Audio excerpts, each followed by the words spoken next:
నలుగురిని చదివించిండు. చదివిచ్చి నిలబెట్టుడే చాలు ఆ! ఎక్కువ విషయం. అసలందరూ తమ్ముడు ఎంసీఏ చేసిండు. ఆ! నేను ఎంఎస్‌సి, ఎంఏ, బీఈడీ నాది. హ్మ్. ఎంఎస్‌డబ్ల్యూ ఎంఏ, బీఈడీ, ఎంఎస్‌డబ్ల్యూఆ? మాస్టర్ ఆఫ్ సోషల్ వర్క్ ఏది? అన్నీ చేసిండు. నువ్వు చెప్పేదేనా దేవుడికి సాక్షాత్ కరెక్ట్. పడుకో. నీది నువ్వే, నాది నేనే చెప్పాలి. హుహు. హల్లెలూయా. హల్లెలూయా. ఓకేనా? హల్లెలూయా. అందరికీ ప్రైజ్ లార్డ్. ప్రియమైన సహోదరి సహోదరులారా, ఈరోజు మేము పచ్చని తోటలో పొలాల మధ్యలోకి వచ్చి ఉన్నాము. అది కూడా నా సహోదరుడు, మీకు ఆల్రెడీ తెలుసు, మేము అప్లోడ్ చేస్తున్నాం యూట్యూబ్లో. భయంకరమైన పరిస్థితిలో ఒక కుటుంబాన్ని దేవుడు, సంతానం లేదని చెప్పేసి పరిస్థితిలో ఫస్ట్ దేవుడు మందిరం గురించి ఎవరో చెప్తే వచ్చి ఉన్నారు, పరిచయం అయ్యారు. వచ్చిన తర్వాత చూస్తే సంతానంతో పాటు నా సహోదరుడు భయంకరమైన వ్యాధి కూడా, క్యాన్సర్. అది కూడా వాస్తవం చెప్పాలంటే క్యాన్సర్. ఎన్నో బాధలు పడ్డాం. క్రైస్తవ జీవితంలో మీరు తెలుసుకోవాల్సిన విషయము, నా సహోదరుడు మళ్ళీ మళ్ళీ చెప్తున్నా, చదువు లేనివాడు కాదు. వాస్తవానికి వాళ్ళ తమ్ముళ్ళు అన్నలు కుటుంబం గురించి ఇదంతా వాళ్ళ పొలం ఒకసారి చుట్టూ చూడండి. ఇక్కడ చుట్టూ పత్తి వేశారు కొన్ని చోట్ల. వాళ్ళదే ఒక 3 ఎకరాల పైన ఉంది. 3 ఎకరాలు. 5 అన్నదమ్ముల, నలుగురు అన్నదమ్ములు, నలుగురు. ఇది నా సహోదరుడు, ఇది పరిస్థితి. ఇప్పుడు క్లియర్గా కనపడుతుంది, చూసుకోవచ్చు. ఎంత ఘోరం అంటే మామూలు కళ్ళు తిరగటంతో వచ్చింది కదా ఇది. ఫస్ట్ వామిటింగ్ అయినాయి. వామిటింగ్ నుంచి హెడేక్ నుంచి వామిటింగ్. హెడేక్ వచ్చినప్పుడు మందిరానికి డాక్టర్లు సీరియస్ అన్నప్పుడు వచ్చారు కదమ్మా? కాదన్న, మామూలుగా హెడేక్‌తో ఉన్నప్పుడు వచ్చాము. వస్తే మీరు ప్రార్థన చేశారు. ఇంటికి వచ్చేసరికి మంచిగా స్వస్థతో మంచిగా వచ్చిండు. అయిన తర్వాత నేను ఇంకొకటి ప్రార్థన కూడా ఒకటి చెప్తా. అయ్యా, నేను హాస్పిటల్ చూపియొద్దని ఏమని చెప్పానా? చెప్పలేదుగా. ఎందుకంటే నేను మోసం చేయడానికి, జనాలు ఇదే జరిగిపోద్దులే అదే జరిగిపోద్దులే అని అబద్ధాలు, అవతలోడు రెచ్చిపోయేటట్టు వాడి రోగం పెరిగిపోయిందని నేను చేసిన అట్లా చెయ్యను. నాకేంటి అంటే నాకు తెలుసు, నేను చదువుకున్నాను. నా సహోదరుడు, నేను ప్రార్థన చేస్తున్నాను, నువ్వైతే హాస్పిటల్లో చూపించుకో. అంతే అన్నారు. వెళ్ళి రిపోర్ట్ చేయించుకో. హైదరాబాద్ బాగున్నారు డాక్టర్లు. సరే, నేను కంపల్సరీ నీకు నా ప్రయత్నం నేను ప్రార్థనలో పెడతాను, నీ ప్రయత్నం నువ్వు చేయంటే హైదరాబాద్ పోతే ఏమన్నారు? హైదరాబాద్ పోతే ఇది బ్రెయిన్‌లో గడ్డ అయిందమ్మా. బ్రెయిన్ ట్యూమర్ లెక్క ఉంది. సీరియస్ కేస్ అని ఎమ్మటే ఎమర్జెన్సీ వార్డ్‌లో మాకు బెడ్ ఇచ్చేశారు. చాలా కష్టంతోనే ఎళ్ళాం మేము అక్కడికి. దేవుడి మీద భారమేసి, దేవుడికి ప్రార్థన చేసి అన్నకి చెప్పి మేము వెళ్తే అక్కడ ఎమ్మటే మాకు పోయిన రోజే బెడ్ దొరికింది.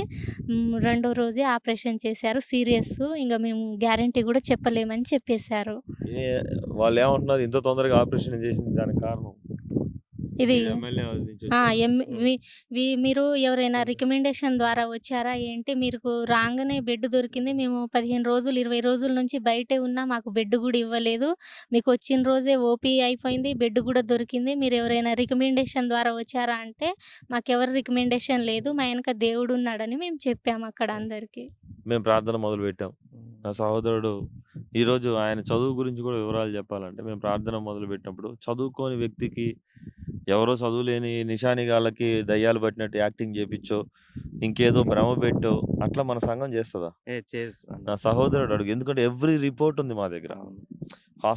ఏ హాస్పిటల్కి ఏ డేట్ వెళ్ళాం, ఎలాంటి పరిస్థితి వెళ్ళాం, కానీ ఒక్కటే మాట, ఏది ఏమైనా దేవుడు నిన్ను బ్రతికించాలి, నేను కాపాడుకోవాలి, ఇది నా బాధ్యత, మా ప్రార్థన. అంతేనే కదమ్మా? అంతే కదా. అంతే. ఎందుకంటే నా చెల్లికి ఇంకా సంతానం అందలేదు. తన భర్తకి ఏమన్నా జరిగితే అయ్యా మీరేం చదువుకున్నారు? నా క్వాలిఫికేషన్ వచ్చేసి మైక్ లాగా. నా క్వాలిఫికేషన్ వచ్చేసి MA, BEd, MA economics, BEd, master of social work, MSW. కుటుంబంలో మిగతా వాళ్ళు ఏం చేస్తున్నారు? మిగతా వాళ్ళు, మా తమ్ముడు వచ్చేసి బ్యాంకు క్యాషియర్. ఆయనది మా ఎంసీఏ అయిపోయింది. ఎక్కడ? ఆయన జాబ్ ముంబైలో చేస్తాడు. ముంబైలో బ్యాంక్ క్యాషియర్ తమ్ముడు. ఇంకోళ్ళు వచ్చేసి ఆయనది కూడా బీఈడీ అయిపోయింది. MA BEd. ఆయన వెంచర్లో సూపర్వైజర్గా చేస్తాడు. Okay, very good. తర్వాత అందరికంటే పెద్ద ఆయన వచ్చేసి ఆయన మేస్త్రి. ఓకే, సుతార్ మేస్త్రి.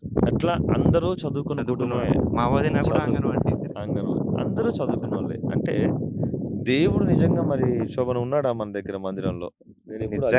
నిజంగా ఉన్నాడన్నా, నాకు కనబడ్డాడు. తను చెప్తున్నాడు. అదే ఎన్ని స్టెప్పులు చూడండి. నేను మందిరంలోకి తనని కాపాడుకోవడానికి ఎన్ని కష్టాలు పడ్డామో తను చెప్పడానికి. ఒక్కొక్క ప్రమాదాన్ని చూసినట్లయితే ఫస్ట్ ఆ అబ్బాయికి తల తిరుగుడు క్లియర్ అయిపోయిన తర్వాత బ్రెయిన్ ట్యూమర్ అన్నారు. అయ్యా అవునా? అవును. బ్రెయిన్ ట్యూమర్‌లోంచి గెలిచి ఆపరేషన్ చేసేదానికి వచ్చి ప్రార్థన చేయించుకొని ఆపరేషన్ చేయించుకున్నాడు. ఆపరేషన్ చేయించుకున్నాక డాక్టర్‌కి డౌటొచ్చి క్యాన్సర్ టెస్ట్ చేయాలన్నారు. అయ్యా అవునా? అవును. ఏమైంది క్యాన్సర్ టెస్ట్‌లో? ఫస్ట్ పాజిటివ్‌గా వచ్చింది. క్యాన్సర్ టెస్ట్ చేశారు. అది పెట్ స్కాన్ అని తీశారు. ఇంకా బాడీలో ఎక్కడైనా గడ్డలున్నాయా ఏంటా అని తీస్తే, ఈయనకమ్మ క్యాన్సర్ ఉందని చెప్పారు.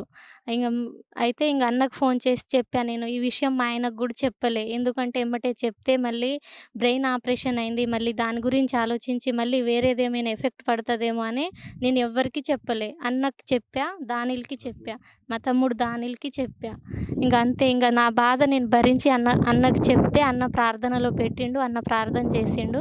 అన్నతో ప్రార్థన చేపించుకొని మేము స్కానింగ్‌కెళ్ళాం. సూది పరీక్ష గొంతు కాడ స్కానింగ్‌కెళ్తే అక్కడ స్కాన్ తీశారు. వారం తర్వాత రిపోర్ట్స్ వస్తాయమ్మా అని చెప్పారు. మళ్ళీ వారం తర్వాత గూడా అన్నతో ప్రార్థన చేపించుకొని మందిరంలో నిద్ర చేసి అటునుంచి అటే హైదరాబాద్ ఎళ్ళాము. ఎళ్తే డాక్టర్స్ చూసి ఈయనకి క్యాన్సర్ లేదమ్మా రిపోర్ట్‌లు మొత్తం మారినాయి అని చెప్పారు. దేవునికి స్తోత్రం. ఆమేన్. హల్లెలూయా. అదే. ఈ రెండిటి మధ్యలో చిన్న గ్యాపు. ఈ గొంతు ఇంత లావైంది. అవును.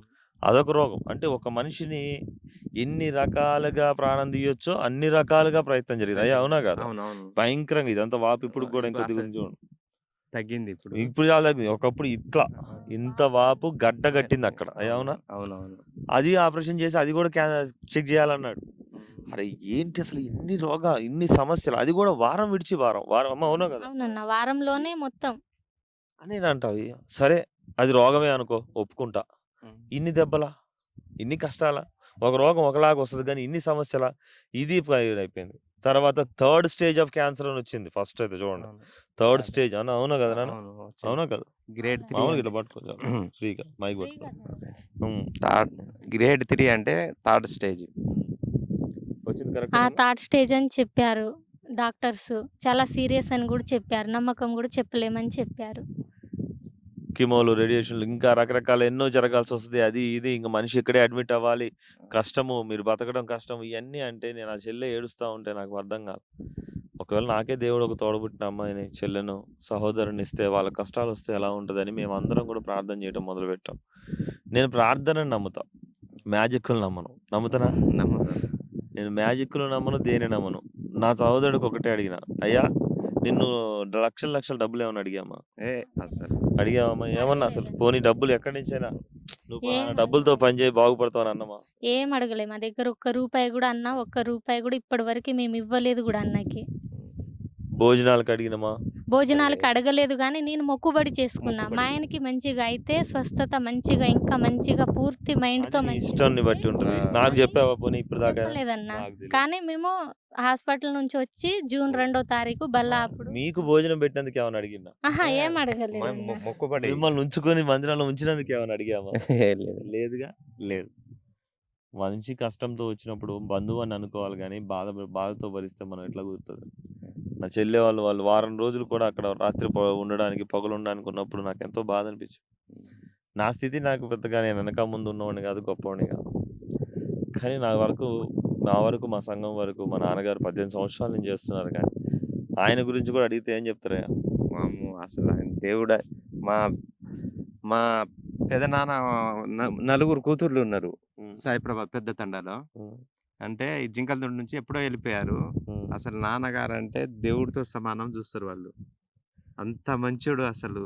పోతే అంట అన్నం తిని పోండి అంటాడన్ అన్న వాళ్ళ నాన్నగారు. అసలు చాలా చెప్తున్నారన్న. మంచోడు. మొన్న ఈయనకి హాస్పిటల్ నుంచి వచ్చినప్పుడు వాళ్ళు ఈయనకి చూడ్డమని వచ్చారు. వస్తే అస్సలు. ఇంగ మేము అటు మందిరానికి ఎళ్తున్నాం అక్క అని చెప్పా వాళ్ళతోని. అయితే ఎళ్ళండి మంచిదే అక్కడ పాస్టర్ గూడా మస్తు మంచిగా చెప్తారు. మాకు తెలుసు వాళ్ళ గురించని వాళ్ళు చెప్పారు. 18 సంవత్సరాల నుంచి ఒకళ్ళు మంచి పేరు నిలబెట్టుకోగలుగుతున్నారంటే అది నటనైతే కాదు వాస్తవానికి. కాదా నాన్న? అవును. నాన్నగారు ఈ రోజుల్లో మాతో అస్సలు లేరు. లేరు. అయినా కానీ గూడా ఆయన దేవుడు లెక్క జూసుకుంటున్నాడు. ఆయన పేరు ఇంకా నిలబడిపోయింది. ఆయన అసలు. నేర్పించింది మాకొకటే. హ్మ్. వచ్చినోళ్ళకి అన్నం పెట్టాలి. అవును. కష్టం ఉన్నోళ్ళ కోసం ప్రార్థన ప్రార్థన చేయాలి. జేయాలి. అలా ప్రార్థన చేసుకుంటే ఈరోజు నా సహోదరుడు స్వస్థపడ్డాడు. డాక్టర్ ఎందుకైనా మంచిదని చెప్పేసి ట్రీట్మెంట్ విషయంలో ఒక 2 విషయాల్లో 3 సార్లు మాత్రమే చేసి, ఈరోజు పూర్తిగా ఇప్పుడు మళ్ళీ వెళ్ళాల్సినవి ఏమన్నా ఏం లేవుగా? ఏం లేదన్న ఇక క్లియర్ మొత్తం అయిపోయిందమ్మా? క్లియర్ అయిపోయిందన్న. మెడిసిన్ ఇప్పుడు మాత్రం వెళ్ళాల్సిన ఒక అవసరం లేదు. మెడిసిన్ మాత్రం ఒక 2 ఇయర్స్ వాడమన్నారు. వాళ్ళు అంతే. ఫిట్స్‌కొస్తారు. చనిపోతాడు, చనిపోతాడు అనుకున్న మనిషి ఇంకొక ఆయన ఏమంటాడు, ఆయన బ్రదర్ ఏమంటాడు తెలుసా? అన్న అందరికి మతిమరుపులు వచ్చినాయి అన్న, నాకు ఏ మతిమరుపు రాలేదు, నాకు ఏమీ రాలేదు, నాకు అన్ని గుర్తున్నాయి, దేవుడు చేసిన అద్భుతం. ఆ హాస్పిటల్లో ఆపరేషన్ లో మాట్లాడే మాటలు కూడా మన చర్చ్ వీడియోలో మీరు చూడొచ్చు, కనబడుతుంది అందులో. ఈ రోజు నేను నా సంతోషంగా నా సహోదరుడితో ఉన్నా. క్రైస్తవత్వం కాదు మమ్మల్ని కలిపించింది. ఆయన హిందూలో ఉన్నాడు, నేను క్రిస్టియానిటీలో ఉన్నా. అయ్యా అవునా కాదా? అవునవును. కానీ నా వరకు అయితే మనుషులం అయ్యా ముందు మనం. ఆ మనిషి మర్చిపోవద్దు. దేవుడు ఎట్లా ఉంటే ఏంటి, ఆయన కాపాడాలనేది నా నమ్మకం. నా సహోదరుడికి ఆ నమ్మకం చూపించిన ఈ రోజు నా చెల్లె ముందు నిలబడ్డాడు. అమ్మా అవునా కదా? అవును. నిలబడ్డాడు. మన పొలంలో ఇప్పుడు కూడా గుళ్ళు గోపురాలు ఎన్నో ఉన్నాయి. వీటన్నిటిని దాటుకుంటూ మేము పోతూనే ఉన్నాం. ముఖ్యంగా మనిషి కావాలి, కానీ మనిషి తర్వాత పోయిన తర్వాత ఏ దేవుడు రక్షిస్తాడనేది మాకు వద్దు. ఇప్పుడు ఏడ్చినప్పుడు ఏ దేవుడు ఉంటాడో ఆయనే దేవుడు నాకు. అంతేనా కాదా? అంతే అంతే అంతే కదా. అంతే అంతే. పోయిన చచ్చిపోయాక ఆడ పైన అల్లా ఉండని, తిరుపతి ఆయన ఉండని, ఇంకా విజయవాడలో ఉండని, లేదా ఏసయ్య ఉండని, నాకెవరు ఉంటారో నాకు తెలియదు ఆడ జడ్జిమెంట్ చేయడానికి. కానీ ఇక్కడ బతుకున్నప్పుడు ఎవరు వింటే వాళ్ళే దేవుడు. అయ్యా అవునా? అవును. నా తమ్ముడికి బాగుండాలని నేను ప్రార్థన చేసుకున్నా, ఏసయ్య పేరుతోనే బాగున్నాడు. నా చెల్లికి ఏసయ్యనే పరిచయం చేసిన. అమ్మ అవునా? అవునన్న. పరిచయం చేసిండన్న. నా భర్తను బతికిచ్చిండు. అన్న ప్రార్థన, సంఘ ప్రార్థన మాకు బలంగా. ఇంకొక మాట నేను అడుగుతా, నేను ఎవరినైనా మీ ఇంటికి వచ్చి మీ చర్చికి రమ్మని, మా చర్చికి రమ్మని బాగుంటారని ఎప్పుడైనా అన్నామా?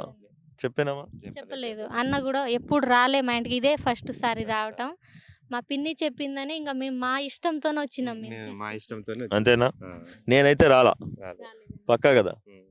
కన్ఫర్మా? కన్ఫర్మ్. నేనైతే రాలా. రాలే. రాలే. ఎందుకు అంటే నేను మళ్ళీ చెప్తున్నా, ఈ రోజు ఎంత ధైర్యంగా సంతోషంగా వచ్చి నేను ఈరోజు నిలబడగలిగామంటే ఈ కుటుంబంతో, ఏ సేవకుడికి ఉన్న అదృష్టం దేవుడు నాకు ఇచ్చాడు. అవును. ఎందుకు? నాకెవరో తెలియని వాళ్ళు ఈరోజు నా కుటుంబం అయ్యారు.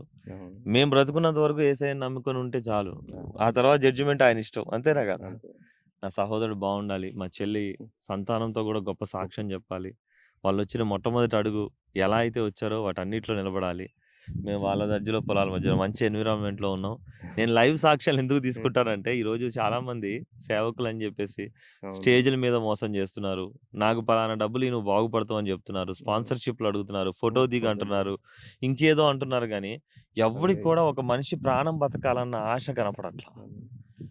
మీలో ఎవరైనా సేవకులు ఈ వాక్యం చూసిన, ఈ వీడియో చూసినట్లయితే దయచేసి అక్కడక్కడ ఉండొచ్చు మంచోళ్ళు.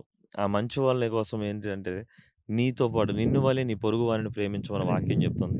ఇట్లా బాధపడే నా సహోదరులు అట్లాంటి వాళ్ళు ఎంతమంది ఉన్నారో, దుఃఖంలో ఎంతమంది ఉన్నారో, వాళ్ళందరినీ, పడిపోయిన వాళ్ళని, బాధపడుతున్న వాళ్ళని, రోగాలతో ఉన్న వాళ్ళ కోసం ప్రార్థన చేయండి. ప్రార్థన ఎవడు నమ్మినా నమ్మకపోయినా ప్రార్థన పనిచేస్తుంది. ఎవడైనా సరే 130 కోట్ల మంది భారత జనాభా ఉంటే అందరూ కూడా ఏదో ఒక గుడికి పోయేది ప్రార్థన చేయడానికే. అవునా కాదా నాన్న? ఇంటండా లేదా అనేది తెలిసేది సాక్ష్యంతో తెలుస్తుంది. ఇంటండా లేదా ఆ దేవుడు నిజంగా ఆ గుడిలో దేవుడు ఉండా లేడా, ఈడ బడిలో దేవుడు ఉండా లేదా కాదు, ఉన్నాడు అంటే ఇగో బ్రతికి నిలబెట్టినప్పుడు తెలుస్తుంది. అది అయిపోయింది. అరే అంతా బాగానే ఉంది అనుకునే ఆపరేషన్లు అయిపోయినాయి, మేము ఇది అయిపోయింది, ఆపదలు చూడు ఎట్లా వస్తున్నాయో. ఇన్ని అయిపోతే ఇంతలా తేలొచ్చింది. ఏమన్నా? అవునవును. ఆ రోజు మేము వచ్చింది. రెండింటికి మేము ఆ రోజే హాస్పిటల్ నుంచి డిశ్చార్జ్ అయ్యి వచ్చినాం. 25 రోజులు అక్కడే హాస్పిటల్ హైదరాబాద్‌లోనే ఉన్నాం. అప్పుడే ఆ రోజు వస్తే ఫుల్లు వర్షం వస్తుంది అప్పుడు. వచ్చి ఇంక స్నానం చేసి అన్నం తిని పడుకున్నాం. నేను అప్పుడే డోర్ ఏసా. మా ఆయన ఆ డోర్ తీసిండు. వేసిన డోర్‌ని తీస్తే బయట దర్వాజా ముందే మ్యాట్ మీద నల్ల తేలు చాలా పెద్దగుంది. క తేలు మీదే కాలు పెట్టిండు మా ఆయన. పెడితే గాని తేలు కరవలే. అప్పుడేంటంటే నేను మందసంలో ఉన్న ఆ వాటర్ మొత్తం ఇంట్లో చల్లి తర్వాత పడుకున్నాం మేము. ఆ తేలు మా ఆయనకి కరవలే. కానీ దాని కొసలతోని కొర్రలతోని చేసినట్టు ఎక్కడ? అన్నది కాళ్ళకి. మచ్చుండేగా. ఆ! ఇక్కడ ఇంకా ఉంది ఎర్రగా. అది కాలుకి. కాలి. అంటే ఇన్ని అబద్ధాలు చెప్తారాడా ఎవడైనా సేవకుడైతే? నేనేమన్నా స్టేజ్ మీద చెప్తున్నా? ఇన్ని ప్రమాదాలా ఒక మనిషిని? ఒక్క ప్రమాదం కాదు, ఈ ఒక్క 2 నెలల్లో అన్ని చావుకు సంబంధించిన ప్రమాదాలు. ఆల్రెడీ తలకి ఇంత పెద్ద ఆపరేషన్ అయ్యి, ఇంత పెద్ద నల్లటి తేలు, తన ఫోటో కూడా ఉంది. ఉందా పోయిందా? ఉంది. ఉందన్న. ఉందా? ఆ! అది కూడా మీకు పెడతాను. అంత పెద్ద నల్ల తేలు కుడితే నా సహోదరుడు మత్తు తలకెక్కితే బతుకుతాడా అండి? అవునా కదా? అవునవును. ఇంత పెద్ద ఆపరేషన్, ఇంత సిజేరియన్ అయింది, అన్ని చికాకులయినాయి. నేను ఇంకోటి చెప్తున్నా వినండి. దయచేసి ఎవడైనా నేనైనా సేవకుడిని. ఎవరైనా వస్తే "నువ్వు మందులు తీసుకున్నావా?" అని అడుగుతా. మందులతో కూడా తగ్గంది నేను తగ్గినా, తగ్గకపోయినా నేను ప్రార్థన చేస్తా. నా వల్ల అయిన ప్రయత్నం నేను చేస్తా అంట. అవునా కదా నాన్న? అవునవునన్నా. అయ్యేనా నేను చెప్పేది? అంతే. అమ్మా అంతే అదే? అంతే చెప్తారన్న. మానేయమని చెప్తానా? ఏ చెప్పరు. ఈ టాబ్లెట్‌లు మానేయి, ఆ టాబ్లెట్‌లు మానేయి అని అదేం చెప్తానా? చెప్పరు. చెప్పరు. హాస్పిటలే ప్రార్థనే ప్రార్థన. అంటారన్న. ఎందుకు అంటే నేను హ్మ్. చూస్తున్నా. నీకు నాకొక పందెం. నువ్వు ఇది ఏ దేశం ఎవడైనా కావచ్చు. అవును. గుడి లేని దేవుడు ఫోటో లేని హాస్పిటల్ చూపించు. నేను అవును. ఒప్పుకుంటా. హ్మ్. ఉందా నాన్న? అస్సలు లేదు. యాడికి పోయినా ఏదో దేవుడు ఫోటో పెట్టుకుంటారుగా. ఆ! అదేదో యేసయ్య అని ఎందుకు అవ్వకూడదు? అవును. ఇంతమంది దేవుడు 3,00,00,000 మంది, 6,00,00,000 మంది ఉన్నారు, 3,00,00,000 మంది ఉన్నారు. ఇంతమంది ఉన్నప్పుడు ఇంకొక్కడుంటే తప్ప, ఆయన నేను నమ్మే ఆయన యేసయ్య. నా తమ్ముడిని కాపాడింది యేసయ్య. యేసే. అమ్మ నిజమేనా? నిజమే అన్న. యేసయ్యే మా భర్తని కాపాడిండు. ఈరోజు నా పక్కన నిలబెట్టిండు. అన్నయ్య ప్రార్థనతోని నా భర్త బతికిండు. యేసయ్యతోనే ఎన్ని బ్రతికిండు. నెలలైతుంది మందిరానికొచ్చి? మేము 5 నెలలవుతుంది. వచ్చి 5 5 నెలలే. నెలల్లో ఆల్రెడీ ఎన్నో చికాకుల్లో వచ్చారు. వచ్చినాం. ఇప్పుడు ఈ చికాకుల నుంచి విడుదల పొందారు. విడుదల పొందాం. నేనొకటే ధైర్యంగా చెప్తున్నా. గెలిచామా లేదా? గెలిచామన్నా. వాస్తవమే గదా! వాస్తవం. వాస్తవమే. వాస్తవాలు గాబట్టే నడి రోడ్‌లో ఇగో ఇలా పొలాల మధ్యలో, ఇళ్ళ మధ్యలో గూడా నేను జెప్తున్నా. నిజం జెప్పేవాడు భయపడడు. అబద్ధాలు జెప్పేవాడే డెకరేషన్‌లు జేసుకొని రెడీ అవ్వాలి. నాకవసరం లేదు అబద్ధం జెప్పాల్సిన అవసరం. నాకున్నది దమ్ము, ధైర్యము. నా దేవుడు నిజమైతే నిజంగానే గెలిపియాల. అబద్ధం అయితే ఇదే తమ్ముడు మెడ పట్టుకొని నాకు జెప్పాలి. అన్న నువ్వు అబద్ధం జెప్పిస్తున్నావు నాతోని. అంతేనా కాదన్నా? అవును. డైరెక్ట్ ఫేస్ టు ఫేస్ అడుగుతున్నాను. ఎందుకు అంటే నిన్నటి దాకా, మొన్నటి దాకా గూడా ఈ తమ్ముడు కూడా హిందువే. హిందువు నేను. అవునా కదా? ఏ అవును. దేవుడిని మొక్కేవాడు? నేను ఎక్కువ వెంకటేశ్వర స్వామి. హ్మ్. ఇంకా? ఇంట్లో ఇంకా గుళ్ళు ఏమేమున్నాయి? ఉప్పలమ్మ ఉంది. ఇంకా? ఎల్లమ్మ గూడా ఉంది. అనేది. ఉన్నారు. లేరని అనట్లేదు. వాళ్ళని నేను కించపరచట్లా. వాళ్ళకొద్దనుకున్న బిడ్డ దేవుడికి యేసయ్యకి ఇష్టమేమో. ఇష్టమేమో. వాళ్ళకి గావాల్సిన వాళ్ళని వాళ్ళ దేవతలు, వాళ్ళ దేవుళ్ళు వాళ్ళు కాపాడుకుంటారు.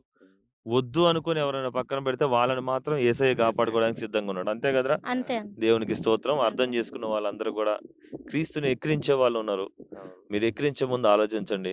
ఆకాశం మీద ఊస్తే ఆ ఉమ్ము మీ మీద పడిద్ది. ఎవరిని ఎక్కిరియడానికి ఎవడు సరైనోడు గాదు. ఏ కులంలో, ఏ మతంలో గూడా మంచోడు లేడు. మనిషి అంటేనే దుర్మార్గుడు. దేవుడొక్కడు మంచోడు. నేను నమ్మింది యేసయ్యని. కంపల్సరీ యేసయ్య మంచి దేవుడే.